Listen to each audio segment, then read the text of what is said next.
Olá, alunos! Eu sou a professora Kétila, sejam bem-vindos a mais uma videoaula.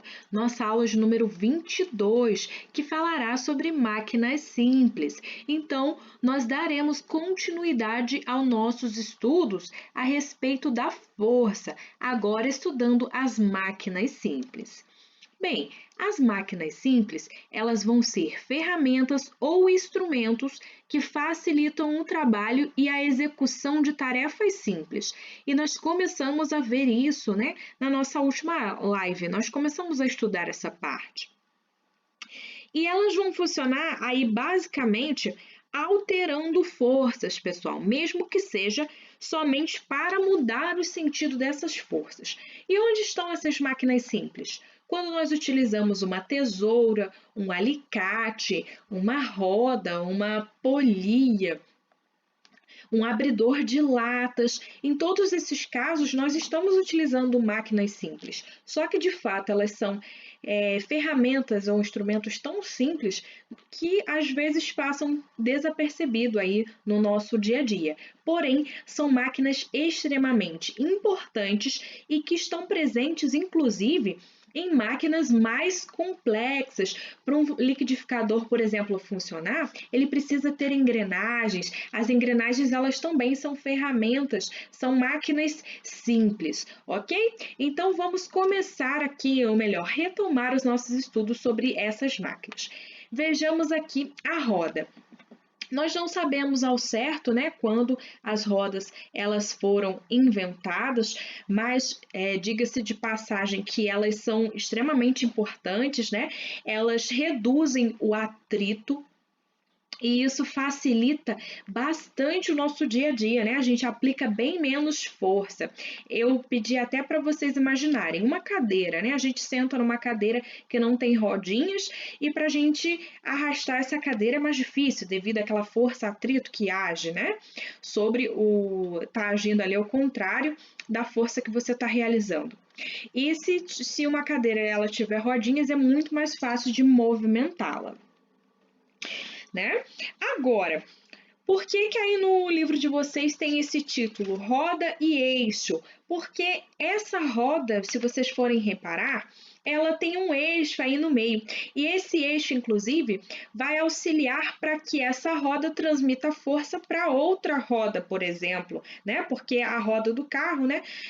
São 4 rodas que o carro tem, 4 pneus, e o eixo ele vai transmitir a força de uma roda dessa para outra, e assim elas vão funcionar mais fácil, né? O motor ele vai auxiliar para gerar esse movimento.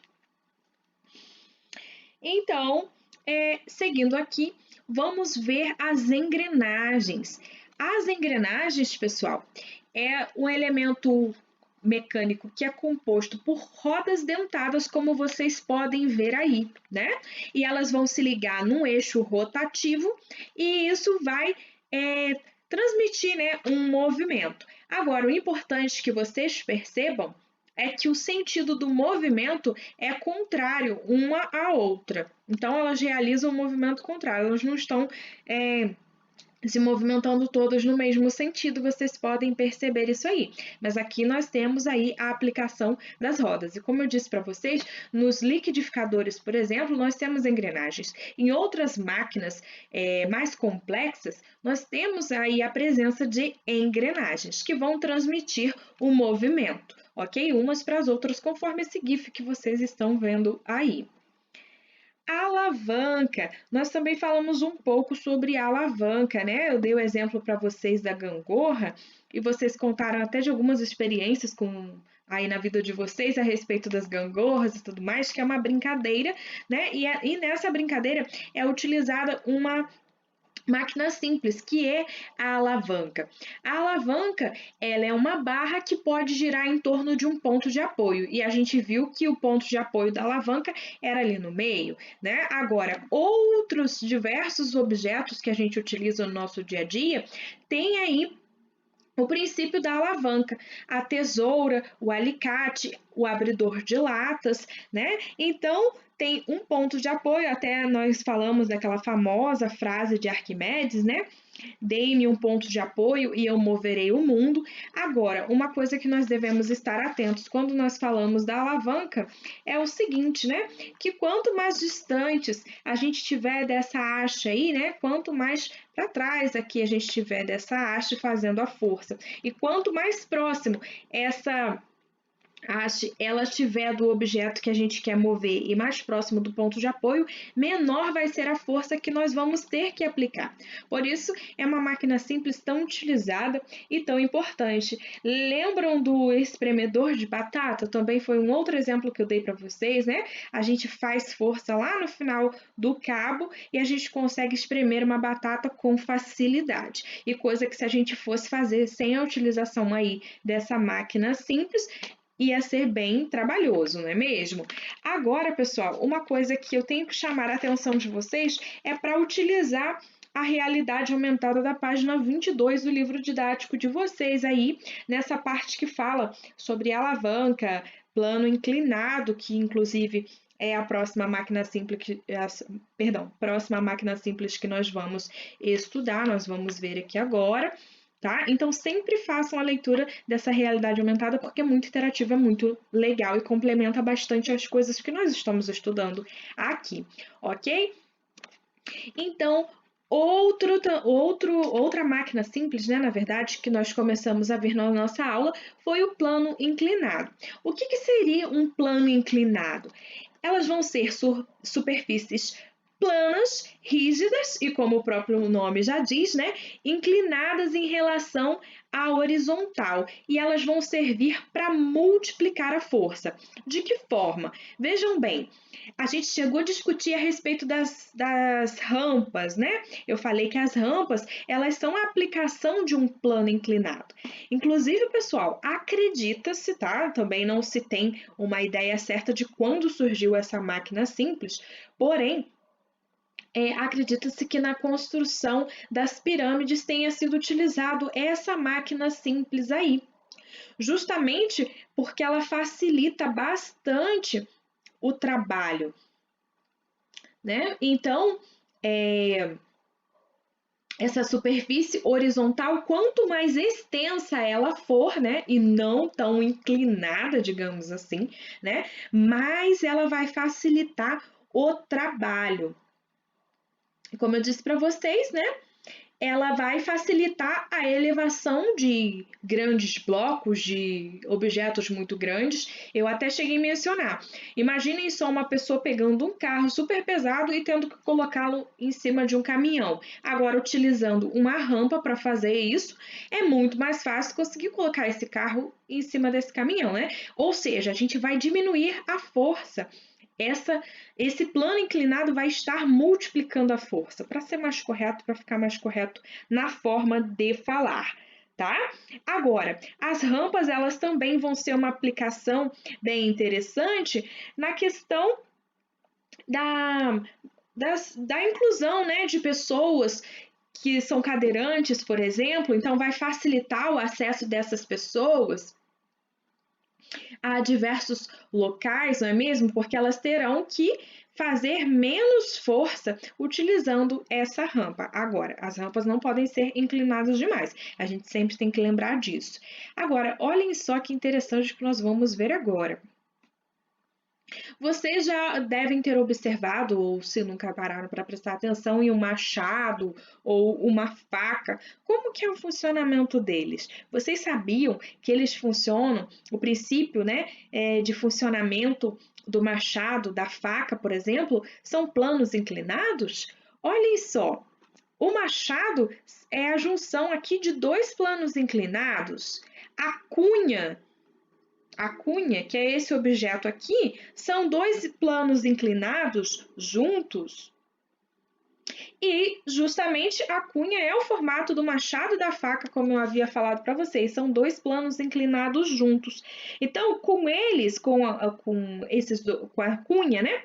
Esse formato de cunha, é possível a gente mudar a direção de atuação da força, né? Que vai fazer com que ela aponte para os dois lados. E vai facilitar aí o trabalho, né? Cortando um objeto com mais facilidade. Bem mais fácil utilizar dessa forma, né? Interessante, né, pessoal? Agora, rosca, um parafuso, né? Uma coisa bem simples. Sabiam que o parafuso, ele é uma máquina simples, bem interessante? Inclusive, pessoal, o parafuso ele é composto por duas máquinas simples, na verdade, o eixo e a rosca, e o plano inclinado, perdão, tá?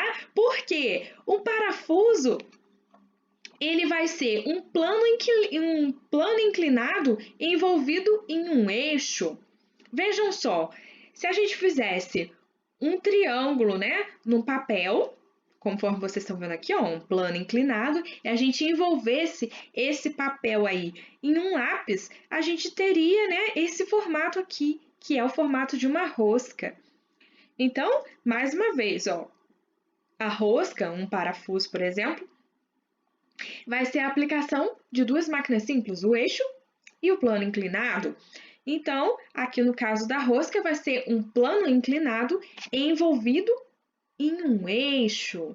E isso facilita bastante também a nossa vida, né? Os parafusos estão presentes, nossa, muito presentes na nossa vida. Em móveis, a gente, para poder o móvel ficar firme, né? Manter aquela estrutura para a gente conseguir, para sustentar peso e tudo mais, né? E e também em equipamentos pela nossa casa, automóveis, enfim. Então tem uma aplicação muito grande, tá vendo só como é muito importante? São coisas simples que fazem parte da nossa vida e que facilitam bastante, né, a gente. E agora, por fim, né, nós vamos ver aqui as polias. Eu disse também para vocês que ela é conhecida pelo nome também de roldana. E eu dei um exemplo para vocês que talvez seja mais próximo aí do que vocês vejam de roldanas ou polias, que são aqueles varais que a gente tem em casa, né? E tem um sistema de roldanas para facilitar a gente deslocar aquele varal para cima e para baixo, né? Então, o que seriam as polias? Elas vão ser rodas que vão girar em torno de um eixo e elas podem ser acionadas por um fio, por uma correia ou por uma corda. E a gente vai ver que existem dois tipos de polias, tá? Então eu coloquei até esse gifzinho aí para mostrar para vocês, né? Olha só como é que facilita o trabalho. Aí no caso ele está usando uma polia fixa, que é um dos dois tipos de polias que existem. Então olhem só. Eu falei que existem dois tipos, né? Acabei de falar sobre a polia fixa. A polia fixa está ilustrada aqui nessa primeira imagem, olha, uma polia fixa presa aqui em cima. E o que essa polia fixa ela vai fazer? Ela vai inverter o sentido da aplicação da força e ela pode até auxiliar na gente mover alguns objetos com mais segurança, né, com mais tranquilidade. Então elas vão auxiliar para isso. Agora, a polia móvel, que é o segundo tipo de polia que eu falei para vocês, ela já vai auxiliar um pouco mais, digamos assim. Por quê? Cada polia móvel que for inserida, ó, a polia móvel é essa aqui de baixo, tá? Aqui em cima, a fixa que tá presinha lá em cima, e essa aqui é considerada a polia móvel, tá? E cada polia móvel que for inserida aqui no caso nesse sistema, ela vai diminuir a força que nós temos que fazer pela metade, pessoal. Isso mesmo. Então vamos supor, se aqui nesse primeiro caso eu tenho que movimentar essa bola aqui de aço, digamos assim, e ela ela é bem pesada, né? E para movimentar eu teria que aplicar uma força de 100 newtons sobre ela.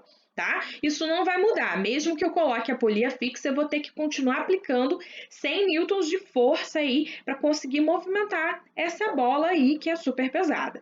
Agora, aqui no segundo caso, se eu coloco uma polia móvel, eu vou diminuir a força que eu vou ter que fazer pela metade. Então, ao invés de eu ter que aplicar 100 newtons de força, eu vou aplicar somente 50 newtons de força. Então, tá vendo como que essa máquina simples, ela é ela é importante e quanto ela facilita a nossa vida.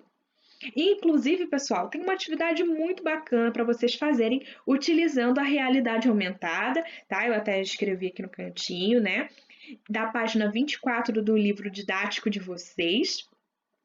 Então lá vai ter uma questãozinha assim, é tipo um joguinho, né? Com sobre a polia, né? A polia fixa e a polia móvel. Então, não deixem de fazer essa atividade, é bem legal, é bem interativo e é bom que vocês aplicam aí o conhecimento de vocês para entender como funciona melhor essa questão da polia, tá? E depois, na página 25, tem um QR Code que é interativo também, um quiz interativo, que vocês podem utilizar para testar os conhecimentos sobre as máquinas simples que nós acabamos de estudar, tá? Então é bem interessante, também não deixem de fazer.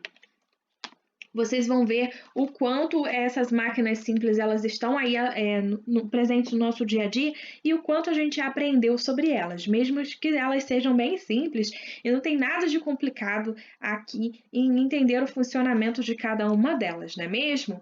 Então, agora que nós concluímos essa parte, nós continuamos as nossas discussões a respeito das máquinas simples na nossa próxima live. Aqui também foi assim uma introdução sobre elas, né? E agora que a gente concluiu essa parte, eu vou pedir para que vocês façam os exercícios da página 26 do livro didático. Então, nos vemos na nossa próxima live. Bons estudos, um grande abraço!